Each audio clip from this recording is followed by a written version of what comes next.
Esta es la parte 2 de la clase de técnica del lugar de las raíces, en donde vamos a presentar las reglas para poder calcular este lugar de las raíces y obtener el gráfico de las mismas de manera más sencilla. Todas las reglas que vamos a presentar no es necesario que se las memoricen, generalmente se sube una tabla con las reglas a utilizar, con las fórmulas matemáticas, y ustedes las pueden tener disponibles en el caso de que tengamos que, cuando regresemos y tengan que hacer una evaluación presencial. En el caso de que no tengan que hacer la evaluación presencial, ya veremos cómo será la evaluación y les informaremos, pero en principio estas reglas se pueden tener sin ningún problema. Bueno, la primera regla que se nos presenta, ¿sí?, es calcular el número de ramas que vamos a tener en el lugar de las raíces. El número de ramas es igual al orden de la ecuación característica o al número de polos del polinomio característico. Bien, por lo tanto, de cada polo, ¿sí?, sale una rama. Entonces tenemos que acá esta sería una rama, ¿sí?, esta sería otra rama, bien, y esta sería otra rama. Tenemos tres polos, existen tres ramas, bien, y así con cada una de estas gráficas. ¿Está bien? Siempre la rama va a salir de un polo y se va a dirigir hacia un cero, bien, que es la próxima regla que vamos a ver. Cuando k es igual a 0, yo estoy parada en el polo de la función de transferencia de lazo abierto, y cuando k es igual a infinito llegue a un 0. En el caso de que la función de transferencia de lazo abierto no tenga igual número de ceros a los polos, las ramas se van a ir hacia el infinito, ¿bien? A los ceros impropios, que se le llama. Y estas ramas obviamente que van a tener una inclinación determinada, que es otra regla que vamos a ver a continuación, que son las asíntotas. Por lo tanto, siempre que ustedes construyan el lugar de las raíces, la rama sale del polo de la función de lazo abierto y llega al cero, ¿sí? Y si no, tienden a infinito. Bueno, la regla número 2 justamente son los puntos de comienzo y los puntos finales. El punto de comienzo se da cuando k es igual a 0, ¿bien? Entonces, si nosotros teníamos que en el requerimiento de magnitud teníamos que cumplir que el módulo de k por g por h es igual a 1, ¿sí? Si despejamos de ahí g por h, nos queda que tiene que ser igual al módulo de 1 sobre k. Si k es igual a 0, ¿sí?, implica que esto va a tender a infinito, o se va a hacer infinito. Para que g por h tiende a infinito, el denominador se tiene que hacer 0. ¿Y cuándo se hace 0 el denominador? Cuando s tiende a la raíz o al polo. ¿Está bien? Entonces, cuando k es igual a 0, yo estoy posicionada en un polo de la función de transferencia de lazo abierto. Siempre recuerden que para poder trabajar en el lugar de las raíces, k debe estar, o el parámetro variable, como factor multiplicativo, que se le llama. Tiene que estar en el numerador, fuera de cualquier término o polinomio, ¿sí? Y sería como la ganancia de un sistema, que está solita. ¿Bien? Bueno, y la inversa ocurre cuando k va al infinito. Si k va al infinito, bien, esto tiende a 0, y para que el producto de g por h tienda a 0, s tiene que tender a los valores de los ceros, o a las raíces de los ceros. Bien, entonces, una rama finaliza cuando k va al infinito y va a finalizar en un 0. La próxima regla es determinar en el eje real cuáles segmentos del mismo pertenecen al lugar directo o al lugar geométrico de las raíces y al lugar complementario o inverso. Recuerden que el lugar directo era para los valores de k que van de 0 a infinito y el lugar inverso, ¿sí?, era para los valores negativos de k. ¿Bien? Entonces, esta regla establece que cualquier punto que yo tome acá, voy a cambiar el color porque justo como está presentado acá está en rojo, cualquier punto que yo tome acá antes de este 0, ¿sí?, quiero saber si este segmento va a pertenecer o no al lugar directo de las raíces. Entonces, si yo tomo un punto en este segmento, cualquiera, por ejemplo, yo me paro acá, tengo que contar hacia mi derecha cuántos polos y ceros hay. Si ese número es impar, el lugar es directo. ¿Está bien? Entonces cuento. Hacia mi derecha tengo 1, 2, 3, 4, 5. Por lo tanto, todo este segmento pertenece al lugar directo. ¿Bien?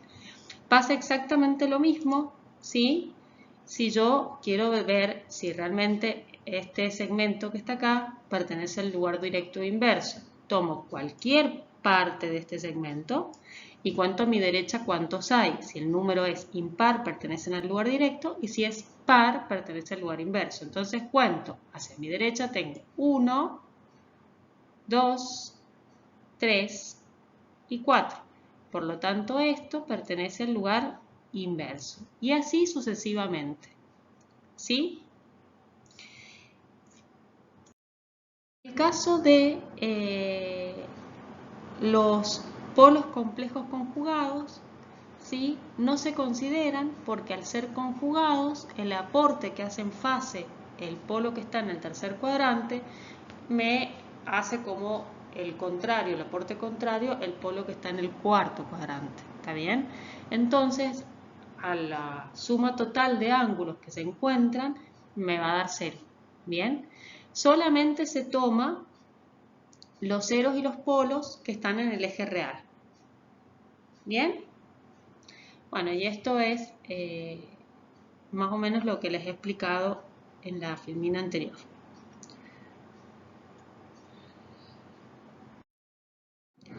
La próxima regla que tenemos es hacia dónde van a tender las ramas, ¿sí?, en el caso de irse a los ceros impropios que hablamos al principio en el slide 3. ¿Está bien? Estas ramas, cuando k tiende a infinito, tenemos que saber hacia dónde se van a dirigir. Y para esto se calculan unas rectas denominadas asíntotas. Las mismas se cortan en un punto en el eje real, que se denomina centroide. ¿Sí? Este es el centroide. Bien, y esas asíntotas tienen una inclinación. Si se acuerdan, en la clase pasada, en la parte 1, en el slide penúltimo, yo les presenté cuáles eran unas asíntotas. ¿Está bien? Bueno, las mismas se calculan. Primero tenemos que saber cuántas asíntotas vamos a tener, y es la diferencia entre polos y ceros de la función de transferencia de lazo abierto. ¿Bien?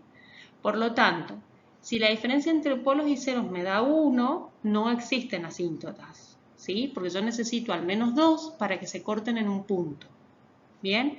Entonces, la diferencia entre polos y ceros, ¿sí?, me tiene que dar mayor a 1 para que haya asíntotas. Si no existen asíntotas, significa que hay una cierta cantidad de ceros, o que esa función de transferencia de lazo abierto tiene una cierta cantidad de ceros, y hay por lo menos una cierta cantidad de ramas que van a terminar en estos ceros. ¿Está bien? Bueno, una vez que tengo el número de asíntotas, que tiene que ser 2, las mismas se van a cortar, como mínimo 2, ¿no? Se van a cortar en un punto en el eje real que lo vamos a llamar centroide y que se determina con esta letra sigma. ¿Está bien? El centroide lo van a calcular como la sumatoria de los polos menos la sumatoria de los ceros. Me estoy refiriendo al valor de la posición del polo. Si yo tengo un polo en menos 4, pongo menos 4. Si yo tengo un polo en menos 5, pongo menos 5. ¿Está bien? Menos la ubicación, la sumatoria de los polos de los ceros. ¿Está bien? Si tenemos un par complejo, solamente consideramos la parte real, porque la parte imaginaria, como ustedes saben, es el conjugado, entonces se va a anular, no tiene sentido que lo pongamos. Y si la ponemos, se va a anular, no importa. Bien, dividida sobre la diferencia en módulo de los polos menos los ceros. Entonces esto me va a determinar el punto donde esas asíntotas se cortan en el eje real. Y por último, como ustedes saben que tenemos las definiciones de recta, una de las definiciones de recta, una recta quedaba definida por un punto y la pendiente o su inclinación. Bien, o necesitábamos dos puntos. Bueno, nosotros acá podemos calcular la inclinación de las asíntotas y por eso aparece este ángulo alfa. ¿Está bien?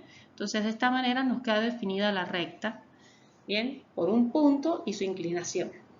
Esta inclinación se calcula aplicando la parte del requerimiento de magnitud, ¿sí?, que cumpla, dividido en la diferencia entre polos y ceros de la función de transferencia del haya abierto.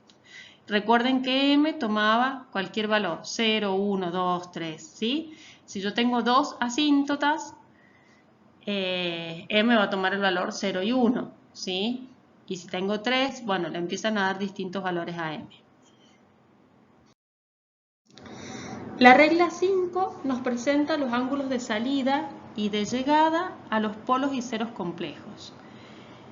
Esto es que cuando nosotros tenemos, vamos a ver primero el caso de los polos. Cuando nosotros tenemos un par de polos complejos conjugados que están en el plano, las ramas salen con una cierta inclinación y es importante conocer esta inclinación, ¿sí? Entonces debemos calcular esa inclinación.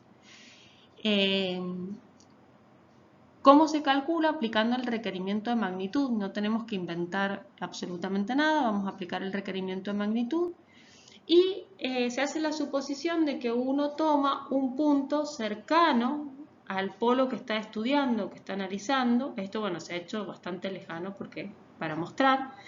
Y se calcula la fase como a ese punto. Hagan de cuenta que este punto en realidad está muy cercano al polo en cuestión. Entonces, fíjense que si yo planteo el requerimiento angular, tengo la fase de ese polo, el que a mí me interesa, que es menos θ 1, ¿sí? Después tengo la fase positiva que aporta el 0 a ese punto, que es θ 2. Fase positiva del otro 0, que es θ 3, del conjugado. Después tengo la fase de este polo, menos θ 4, menos θ 5 y otro 0 que es más θ 6. Y en total, toda esta fase, ¿sí?, si pertenece al lugar de las raíces, debe respetar el requerimiento angular. ¿Bien? Bueno, que esto recuerden que era m. Acá, bueno, da igual. Por lo tanto, yo acá, la inclinación que quiero saber es la que está relacionada a este polo que está acá. Por lo tanto, mi incógnita va a ser este ángulo que está acá, el θ 1.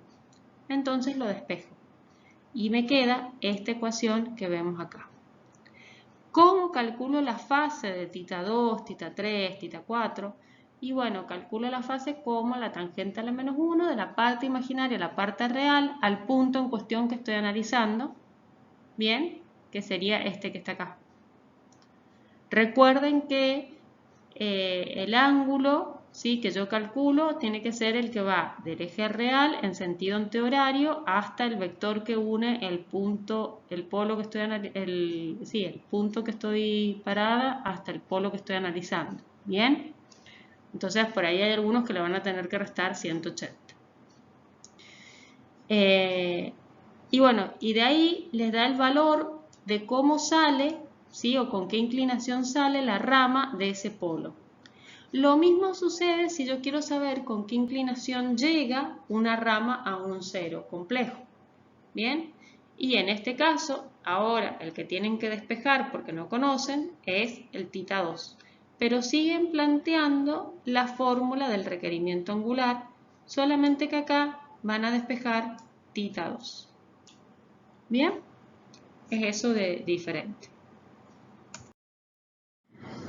La regla 6 nos habla de los puntos de ruptura. Un punto de ruptura se determina, ¿sí?, cuando dos ramas se juntan en el eje real, o bueno, se pueden juntar en el plano, pero son muy raros esos casos. Entonces es cuando dos o más ramas se juntan. Y ocurre que cuando dos o más ramas se juntan, ¿sí?, se produce una ruptura y las ramas del eje real salen hacia el plano, o dos ramas que vienen del plano, ¿sí?, se juntan y van hacia los ceros del eje real. Bueno, fíjense que esto que vamos a ver acá pasa lo siguiente. Si yo tomo en este caso, ¿sí?, K igual a 0.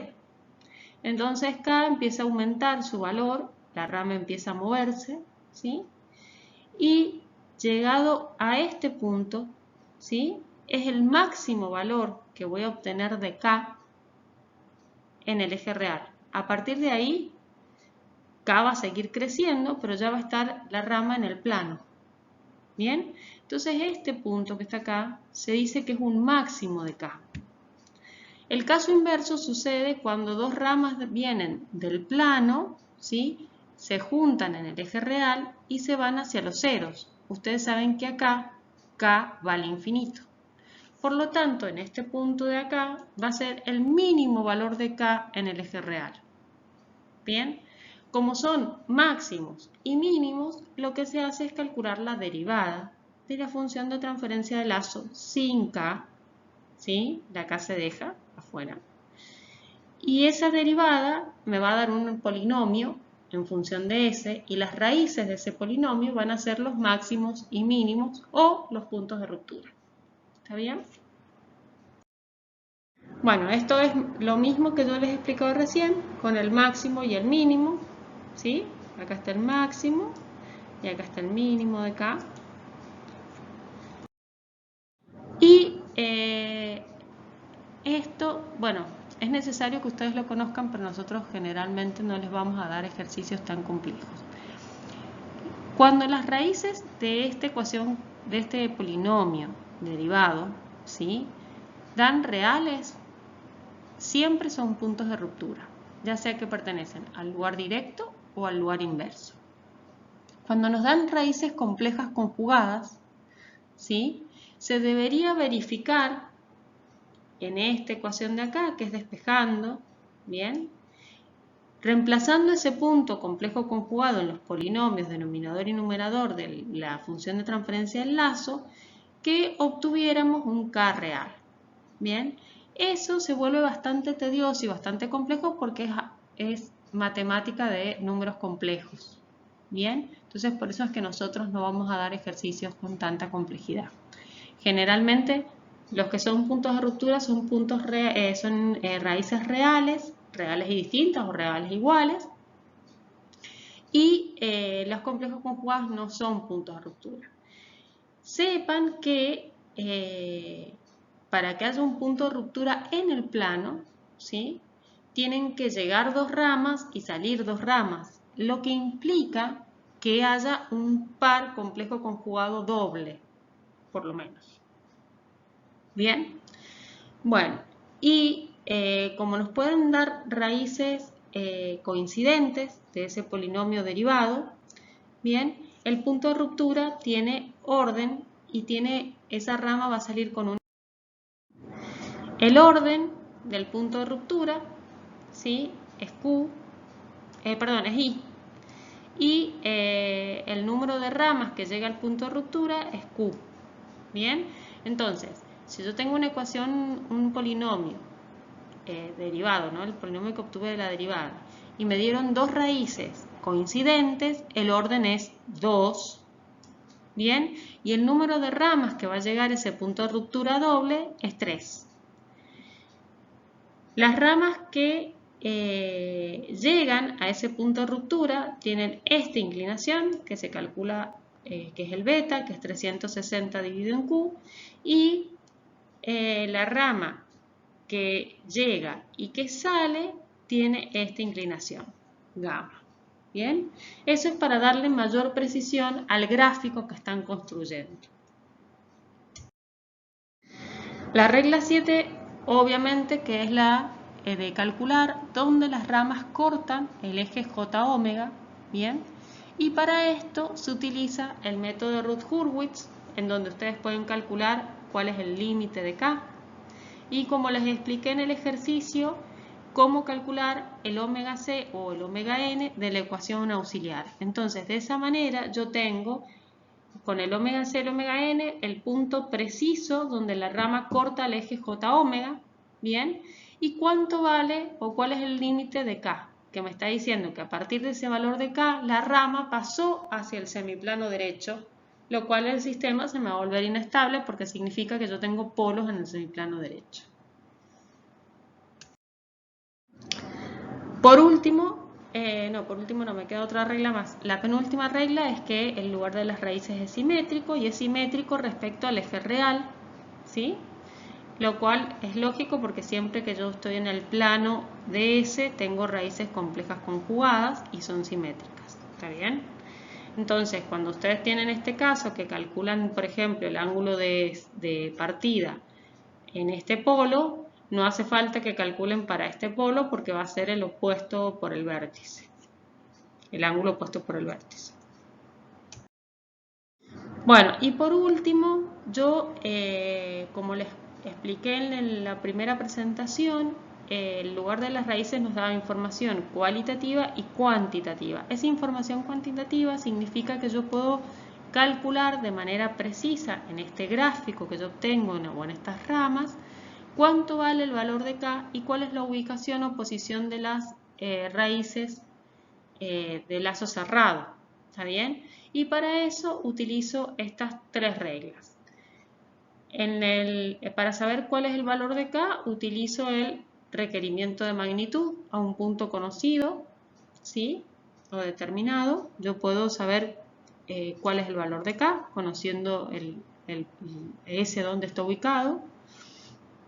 Y luego puedo calcular, conociendo ese punto del lugar de las raíces, puedo determinar dónde se ubican las demás raíces de la ecuación característica utilizando estas reglas del álgebra, ¿sí? En donde me dice que la sumatoria de las raíces de un polinomio de orden n es igual al coeficiente a sub n menos 1 cambiado de signo. Y el producto de las raíces, ¿sí?, del polinomio característico es igual al término independiente multiplicado por menos 1 elevado al orden de la ecuación característica. De esa manera yo puedo averiguar, ¿sí?, dónde se ubican los otros polos del sistema. Esto siempre y cuando el sistema sea por lo menos de orden 3 u orden 2. Bien. Si es de mayor orden, tienen que tener la ubicación de muchos puntos de información, porque con estas ecuaciones solamente pueden calcular 3 parámetros. Bueno, y acá finalizó toda la presentación de las reglas en relación a la construcción del lugar de las raíces.